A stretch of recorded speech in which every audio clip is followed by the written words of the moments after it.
que preferirían soportar a un hombre lobo mafioso, violento, acosador que a un infiel. Dark romance, hombres inaccesibles y la fantasía de cambiar al otro. Yo no sé cómo me perciben del otro lado, pero siento que cada vez me estoy soltando más. Como que empecé muy rígida en el primer video, luego en el de Fleabag, tal vez es porque es un tema que amo mucho, pero sentí que me solté un poquito más, que me relajé, y ya en este tercer video pues vamos mostrando las verdaderas caras. No, ¿cómo es la frase? Voy mostrando mis verdaderos colores. Creo que suena mejor en inglés. Bueno, ya, seguramente vieron el título del video. Hoy vamos a estar hablando un poquito sobre el dark romance. Me emociona y me asusta hablar de este tema, pero me emociona más porque en general cuando nació por primera vez la idea de crear este canal iba a estar enfocado únicamente a libros, como de manera más específica a la parte literaria, pero como que por algún otro motivo el guión que me salió primero fue el de los Bridgerton y nada, luego dije, pues o sea, también está interesante hablar de series porque consumo muchas series, consumo muchos K-dramas también voy a estar hablando de ello. Y bueno, Fleabag me encanta, entonces ahí fue el segundo video. Bueno, X. El punto es que en este video vamos a estar hablando del dark romance. Y no sé, es que siento que nunca he hablado en voz alta sobre lo que pienso de este género o subgénero del romance. Incluso a mí me intriga mucho saber qué es lo que va a resultar de este video. No estoy muy segura de qué va a salir, de qué va a ser el resultado final. Venía pensando justo hoy cuando salí de mi otro trabajo que me considero una persona sumamente afortunada y sumamente privilegiada porque yo tengo unos papás maravillosos que me han apoyado en todo lo que he decidido hacer, emprender y equivocarme. Desde muy chiquita tuve siempre un gran apoyo por parte de ellos y por lo tanto también una libertad muy amplia. Yo desde muy pequeña he consumido lo que he querido, o sea, en cuanto a contenido, ¿no? Los programas de televisión que yo quería ver, los veía. Las películas que yo quería ver, las veía. Como que yo nunca tuve una restricción de edad para acceder a cierto tipo de contenido. También en libros, o sea, yo recuerdo que iba a las librerías con mis papás y en ese entonces todavía me gustaba leer en físico. Ahora debo confesarles que ya no puedo leer en físico, me cuesta muchísimo, pero en el Kindle leo rapidísimo. Bueno, el punto es que yo iba a las librerías con mis papás y recuerdo que, o sea, simplemente como que un libro me llamaba la atención y decía, quiero este. Y yo ni siquiera recuerdo que, a ver si no me regañan mis papás por andar diciendo esto, pero yo no recuerdo que mis papás revisaran, o sea, ni siquiera como la sinopsis, ¿saben? La contraportada de lo que yo estaba escogiendo, como que no, o sea, yo sí les platicaba como de qué iba el libro, pero pues no sé, como que nunca sentí que hubiera una restricción por su parte de que yo consumiera lo que yo quisiera. Siento que eso formó en gran medida mi personalidad, mi carácter, mi forma de abordar diversos temas. Creo que contribuyó a que me formara como una persona muy empática. Creo que soy capaz de leer y de comprender los diferentes contextos en los que nos movemos como colectivos, etc. Al mismo tiempo, sin demeritar todo lo bueno que ya mencioné, igual creo que tuve tal vez demasiada libertad. Tuve acceso a la primera computadora personal a los 11, 12 años. Mis papás me la compraron pues porque entré a la secundaria y tenía otras necesidades académicas y además pues ya saben, ¿no? O sea, como el auge del internet, o sea, realmente ya te pedían como todas las tareas escritas en computadora e impresas, te pedían investigaciones más elaboradas que las monografías. Ya se pueden ir dando cuenta un poco de qué edad tengo. Entonces, bueno, yo tuve mi primera computadora personal muy chiquita y además en un momento del internet donde la conversación sobre control parental del contenido que están consumiendo los niños o las niñas, las infancias o las adolescencias, pues en realidad no, o sea, no estaba sobre la mesa ese discurso. Todo este enorme rollo que acabo de aventar es para comentarles que este video no es ni para defender el dark romance ni para juzgarlo desde un lugar moralizante. Es que creo que ese acceso tan temprano para mí a contenido en internet que tal vez no debí de haber leído o visto a los 12 años, creo que influyó en gran medida en las formas en que comencé a vincularme en mi adolescencia y en mi juventud adulta muy temprano. Entonces yo no estoy en contra de la literatura dark romance, no estoy en contra de que nos guste acceder a cierto tipo de contenido. Creo que a mí lo único que me preocuparía de la producción de dark romance es que es altamente consumida por preadolescentes y adolescentes, personas muy jóvenes que son altamente impresionables. O sea, y no lo digo así de qué impresión, así como señora asustada. No, o sea, me refiero a que que de verdad marca la forma en la que ellas sienten, se vinculan, perciben a las otras personas a su alrededor. Digo, desde mi experiencia personal no entraré en más detalles. Solo es eso, que sí creo que el haber consumido ciertos tipos de historias románticas, por ejemplo, para las que yo no estaba preparada emocionalmente, mentalmente, o sea, no era lo suficientemente madura como para comprender el origen de esos vínculos o esa relación, y sí tergiversó un poco la forma en la que yo me autopercibía y en la forma en la que yo creía que el amor podía expresarse. Anyway, vamos a lo que nos truje, chencha. A mí ya entrando en confianza se me salen muchos dichos de abuelita, pero digo que no es tanto porque sea yo muy anciana, sino porque pasé muchos años de mi infancia con mi abuela. O sea, yo viví con mi abuela hasta los 10 años y yo, o sea, alma de señora desde pequeñita. O sea, desde el kinder yo me veía las novelas. Les digo que nunca tuve mucha restricción en cuanto a contenido que tal vez no debería haber visto. Pero bueno, la cosa es que se me van a estar saliendo dichos de señora XD dirían los chavos, ¿no? Ya no dicen así. Ay, es que haciendo estos videos a veces me doy cuenta de que ya soy otra generación. O sea, por años todavía alcanzo a ser generación Z, pero, o sea, yo con ellos ni nos topamos, la verdad. Ya soy una señora. En fin, desear lo que no elegiríamos. Hay libros que leemos en silencio y no precisamente porque nos avergüencen, sino porque sabemos que si los explicamos en voz alta, tendríamos que empezar a justificar una serie de cosas que la verdad no nos apetece justificar. En los últimos años, el dark romance ha dejado de ser un nicho de la literatura para convertirse en un fenómeno masivo. Estas son historias de amor que se mezclan con la obsesión, el peligro, el poder e incluso la manipulación emocional y esas zonas grises del consentimiento, que ahí empieza lo problemático, lo tricky. En gran medida son muy populares porque contienen a estos personajes principales masculinos que son fríos, dominantes y bastante inaccesibles, entre comillas. Son relaciones que, si las describiéramos fuera del marco de la ficción, probablemente nos preocuparían mucho. Y sin embargo, millones de mujeres, muchas perfectamente críticas, informadas, conscientes, consumen este tipo de historias con bastante intensidad. Entonces, la pregunta no puede ser tan superficial, no puede ser simplemente preguntar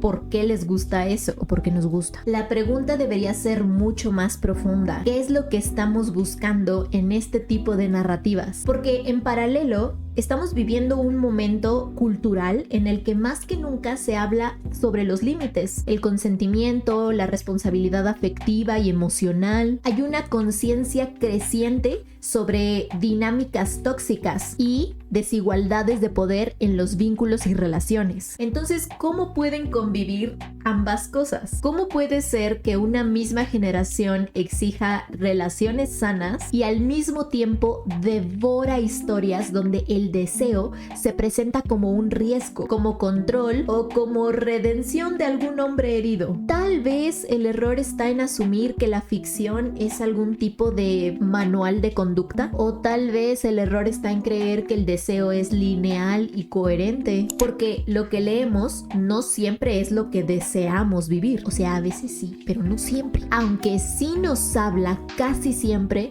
de algo que anhelamos explorar. Y no sé, tal vez el auge del dark romance no habla de retraso o de ingenuidad, sino de algo mucho más complejo. Nuestra relación contemporánea con la fantasía, con el deseo y con el poder. Lo que leemos no siempre es lo que queremos vivir. Hay una pregunta que constantemente está apareciendo en redes sociales y casi siempre viene desde un lugar de juicio. Si lees dark romance es porque te gustan las relaciones tóxicas, ¿no? O preguntan, ¿por qué romantizan hombres fríos, dominantes o emocionalmente inaccesibles? Las preguntas son simples, pero las respuestas para nada. Lo que consumimos en la ficción no siempre es un modelo de vida, eso es verdad. Al mismo tiempo, creo firmemente que si no cuestionamos lo que consumimos en las ficciones, en algún momento terminará por consumirnos a nosotros y a nosotras mismas. Porque sí considero que lo que consumimos en series, películas, libros, cómics, largometrajes, cortometrajes,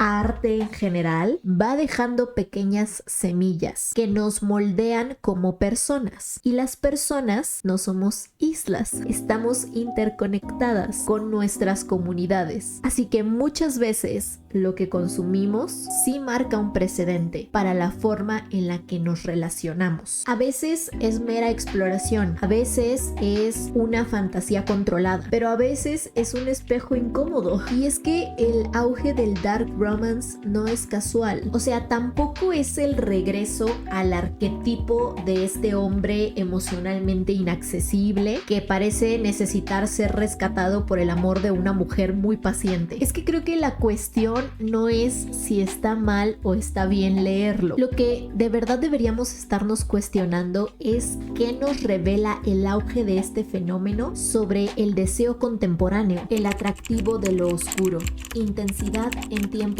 anestesiados. Vivimos en una cultura de sobreestimulación constante y vínculos cada vez más frágiles. Tenemos apps de citas, relaciones líquidas, el ghosting o la hiperdependencia. Y en este contexto creo que el dark romance ofrece algo casi inaudito en estos momentos, algo radical, la intensidad, porque en las novelas de dark romance no suele haber ambigüedades ni tibiezas. Hay obsesión, deseo desbordado, promesas intensas. Creo que desde una perspectiva psicológica, o sea, no soy psicóloga, pero me informé, ¿ok? La ficción nos permite experimentar emociones muy intensas, pero desde un lugar seguro en donde el riesgo no es real. O sea, el cerebro responde a la narrativa como si fuera una experiencia, pero nuestros cuerpos están a salvo. Y entonces pasa algo muy interesante porque la lectura se convierte como en un laboratorio emocional. El problema surge cuando se nos olvida que es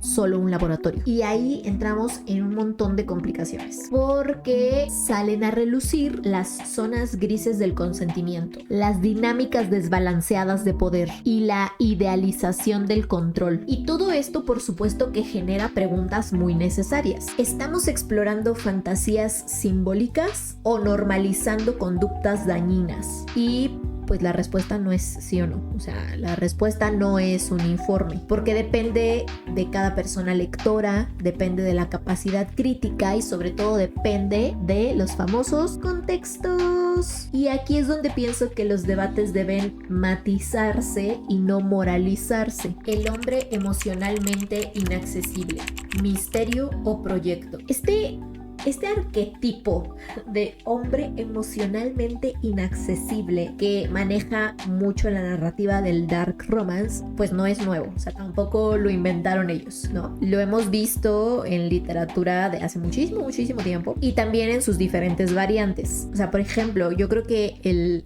novio literario de todas las girls es el señor Darcy, que era emocionalmente frío, distante, hasta que conoció a su Elizabeth y pues domó a la bestia. También tenemos a Heathcliff, bastante emocionalmente inaccesible y violento. Por cierto, ¿ya vieron la película de Cumbres Borrascosas? No sé si verla o no verla. O sea, he escuchado mayormente críticas negativas y una que otra que dice, solo tomando en cuenta la película, es un producto que se sostiene por sí mismo y es un experimento interesante. Pero no sé, o sea, como que no se me antojó ir a verla al cine. Probablemente la veré aquí en mi casa. Tenemos a los CEOs fríos de los K-dramas, multimillonarios, preciosos también. Los artistas distantes, oigan, incluso los jefes de mafia. Que también me gustaría mucho hacer un video sobre el cruce tan interesante que tienen líneas narrativas como las novelas de mafia, las novelas de dark romance y las de el Omegaverse. O sea, siento que hay un punto, un nicho bien específico que contiene esas 3 líneas narrativas y que no sé por qué funciona tan bien, pero bueno, será para otro video. En fin, la narrativa es familiar, o sea, conocemos a estos hombres fríos, distantes, inaccesibles emocionalmente que esperan ser cambiados por el amor verdadero. Él es muy complejo y muy cerrado y ella por supuesto que lo entiende y lo transforma, y es que va muy ligado con esta fantasía de yo voy a cambiarlo, que no solo es romántica, es profundamente cultural y problemática. Durante siglos, la socialización femenina ha vinculado el amor con el cuidado emocional. O sea, para las mujeres, amar es comprender, amar es sanar y amar es sostener. Entonces, cuando la narrativa nos presenta a un hombre bien inaccesible que se abre únicamente ante una sola mujer, se activa una recompensa simbólica.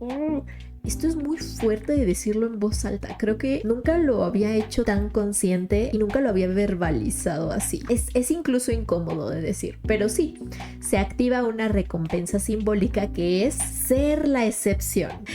Me da incluso un poquito de vergüenza decirlo en voz alta, pero es que todas hemos fantaseado con eso. Yo creo que tal vez es porque nos promete singularidad en un mundo en el que parece que todos somos reemplazables. Tal vez porque transforma el trabajo emocional en una épica romántica, o tal vez porque el misterio seduce aún más que la transparencia. O sea, como que me voy más por la primera opción, pero lo pongo sobre la mesa. ¿Por qué consumimos relaciones que no elegiríamos? Y acabamos llegando a un núcleo más interesante, porque muchas mujeres que disfrutan o disfrutamos del dark romance y de estos hombres emocionalmente inaccesibles, o sea, no es que quieran vivirlo en la vida. De hecho, suelen identificar muy claramente esas banderas rojas de toxicidad. Pero ahora, ¿qué ocurre? Pues que la ficción permite externar o externalizar esas pulsiones internas y muy contradictorias. Tenemos deseo de seguridad, pero también tenemos deseo de intensidad. Tenemos necesidad de ser cuidadas, pero también tenemos fascinación por el riesgo. Es que en el espacio narrativo podemos experimentar de lo prohibido, lo extremo o lo moralmente ambiguo, sin que eso defina nuestras decisiones cotidianas. Además, hay un componente de poder invertido, porque en muchas historias de dark romance, aunque el hombre parezca ser el dominante, la narrativa está construida desde una mirada femenina. Es ella quien interpreta lo que siente, quien articula lo que está ocurriendo. Así que no siempre es sumisión, a veces es apropiación del relato del deseo. Sin embargo, eso no elimina los riesgos de romantizar dinámicas desiguales sin reflexionarlas pues más o menos a profundidad. Yo creo que la clave no está en prohibir la fantasía y todas sus expresiones muy diversas, sino en acompañarla de conciencia, entre la crítica y la libertad. Descalificar a personas que leen dark romance como ingenuas o confundidas es simplificar el fenómeno, o sea, es volverse muy reduccionistas, pero celebrarlo sin analizarlo pues también lo es, porque podemos ser ambas cosas, podemos hacer ambas cosas, podemos ser multitask. Perfectamente puede coexistir el hecho de que la fantasía cumple una función emocional legítima, sin olvidar que las narrativas influyen en cómo imaginamos el amor. Así que el debate no debería centrarse en la censura, sino en la alfabetización emocional y también narrativa. O sea, preguntarnos constantemente por qué nos atrae lo que nos atrae, qué partes nos inquietan y qué otras partes definitivamente no aceptaríamos fuera de la ficción. Conclusión: lo que revela el deseo. Así que, bueno, tal vez deberíamos comenzar por preguntarnos algo más honesto. ¿Qué es lo que sentimos cuando leemos? ¿Es excitación? ¿Es curiosidad? ¿Es inquietud? ¿O es reconocimiento que anhelamos? La ficción es un lugar indudablemente seguro para explorar aquellas cosas que tal vez no aceptaríamos en la vida real. Es un laboratorio emocional en donde podemos probar de muchas intensidades sin consecuencias físicas, pero hay que recordar que ningún laboratorio sustituye la realidad. O sea, si yo leo sobre un hombre emocionalmente inaccesible, no significa que quiero sufrir. La fantasía no es consentimiento real y explorar la oscuridad tampoco significa vivir en ella. No podemos negar que las historias moldean los imaginarios porque nos enseñan qué es deseable, qué es romántico y qué es redimible, qué cosas podemos perdonar. Sobre esto, una de las características que a mí me gusta del dark romance, que me divierte mucho, es que puede tener hombres cuestionables, muy terribles, muy de actividades económicas de dudosa procedencia, claro que sí. Pueden ser acosadores, pueden ser posesivos, tóxicos, o sea, una gama bastante amplia de conductas que en la vida real serían bastante reprochables, pero hay una cosa que las lectoras de dark romance jamás van a permitir y jamás van a perdonar. Creo que en general es como una regla no implícita, pero sí muy explícita de las lectoras, al menos de romance juvenil y adulto joven, y es que se puede perdonar todo, menos a un infiel. De verdad, he encontrado libros de todo, o sea, mafiosos, asesinos,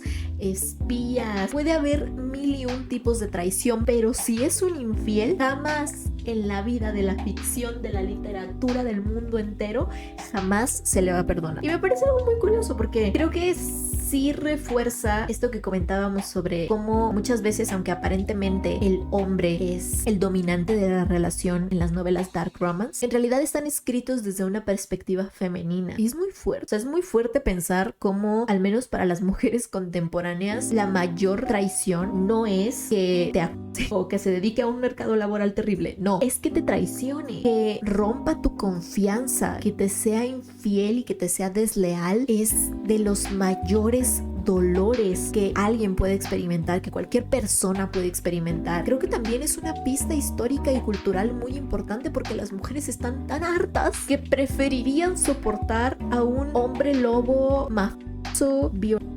acosador que a un infiel. Y creo que ahí, en esos pequeños detalles, es en donde podemos comenzar realmente el debate complejo acerca de este fenómeno y del auge de esta línea literaria. Mirarlo con conciencia, mirar esos matices que nos dicen mucho del colectivo femenino que lo escribe y que lo consume. Así que bueno, no hay respuestas absolutas. Realmente pues, es un tema muy interesante del que podemos hablar muchas cosas y debatir bastante, como lo de los hombres infieles, que me parece sumamente cautivador. Podemos disfrutar y al mismo tiempo cuestionarla. O sea, es que al final creo que si se ve desde esta mirada crítica, no difiere mucho de otros productos, series, libros, películas, cómics, no difiere de otros productos que también debemos de abordar con una mirada crítica. Es que al final todo lo que consumimos debería ser planteado y replanteado constantemente desde preguntas profundas: ¿por qué lo consumo? ¿Por qué me gusta lo que consumo? ¿Qué me hace sentir? ¿Me hace sentir segura? ¿Me hace sentir inquieta? ¿Qué recompensas me da esta ficción? Al final podemos sentir intensidad en los libros de dark romance sin culpa y sin tampoco volverla el estándar de vida. Podemos desear sin culpa, me parece, una ficción que al final no elegiríamos en nuestra propia vida. Lo verdaderamente interesante del dark romance no es ese hombre emocionalmente inaccesible ni la fantasía de querer cambiarlo. El centro del debate, lo que debería fascinarnos, es pensar en por qué esta fantasía nos sigue hablando, nos sigue llamando y al final, ¿qué es lo que hacemos con esa respuesta?